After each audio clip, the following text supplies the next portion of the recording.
For centuries, we've been told cavemen stayed close to their caves, trapped in their valleys. But evidence tells a different story. Archaeologists have found stone tools on the Greek island of Crete that are at least 130,000 years old, an island separated from the mainland by open ocean. That means someone, in the age of stone, built something that could cross miles of water without sight of land.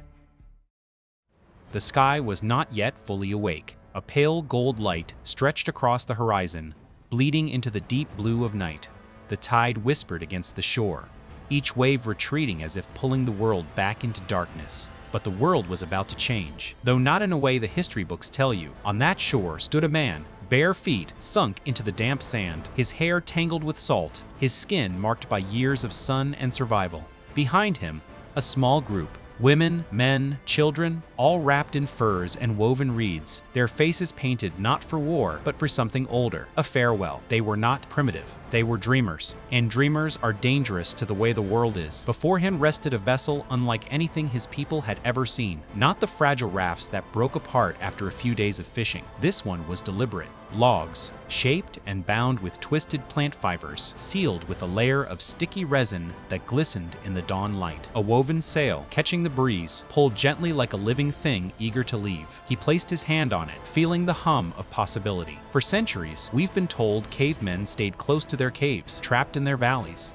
But evidence tells a different story. Archaeologists have found stone tools on the Greek island of Crete that are at least 130,000 years old, an island separated from the mainland by open ocean. That means someone, in the age of stone, built something that could cross miles of water without sight of land. Imagine the courage that takes. No maps, no compass, only the stars and the rhythm of the waves. But why leave?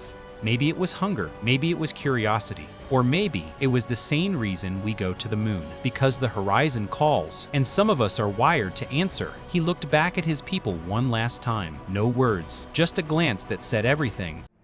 I will find out what's beyond. The ocean, in its vast indifference, waited, and with one push, the log slid forward. The water rushed in around his ankles. The sail caught the wind, and history took its first step toward becoming a global species. Think about it. Tens of thousands of years before the first empires, humans were reaching islands, trading, and exploring. The first settlers of Australia arrived at least 50,000 years ago. A journey that would have required crossing more than 60 miles of open sea. In the Pacific, Polynesian navigators would later chart thousands of miles without writing a single map, steering by the sun, stars, and even the feel of the currents against the hull. They weren't just surviving. They were thriving on the edge of the impossible. And here's where the story becomes about us. Because the truth is, most of us don't live like that anymore. We have GPS in our pockets, engines at our command, satellites overhead. But when was the last time we stepped into the unknown with no promise of safety? If you believe the first great explorers deserve to be remembered, and you want to uncover the rest of the lost history of our species, subscribe now.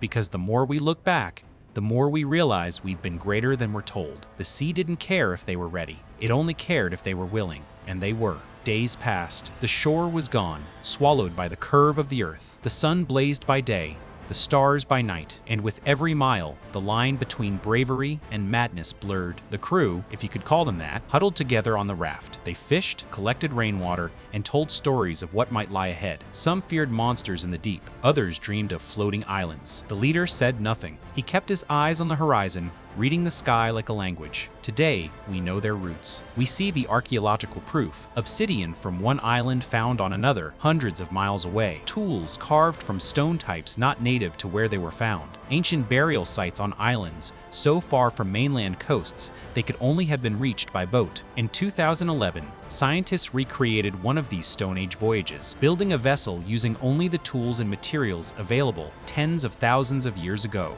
The result? A working craft that crossed 50 miles of open ocean, proving that our ancestors had the skill, the technology, and most importantly, the courage to do it. But somewhere along the way, we began to erase these people from our history. Maybe because they didn't leave pyramids or cathedrals. Maybe because their monuments were invisible, not stone, but the routes they sailed, the maps they carried in their minds, the courage they lit in their children's hearts. And here's the question: are we really more advanced than they were, or just more comfortable? The Polynesian navigators, the first Australians, the forgotten seafarers of the Mediterranean. They didn't wait for permission. They didn't have rescue teams. When they pushed off, they knew there was a good chance they'd never come back, and yet they went. Maybe that's the part of humanity we've forgotten, the part that's willing to risk everything for the sake of discovering what's next. Because here's the truth. Every one of us has an ocean to cross, and if you want to keep finding the stories of the people who did it first, hit subscribe, because these legends deserve to live again. In the end,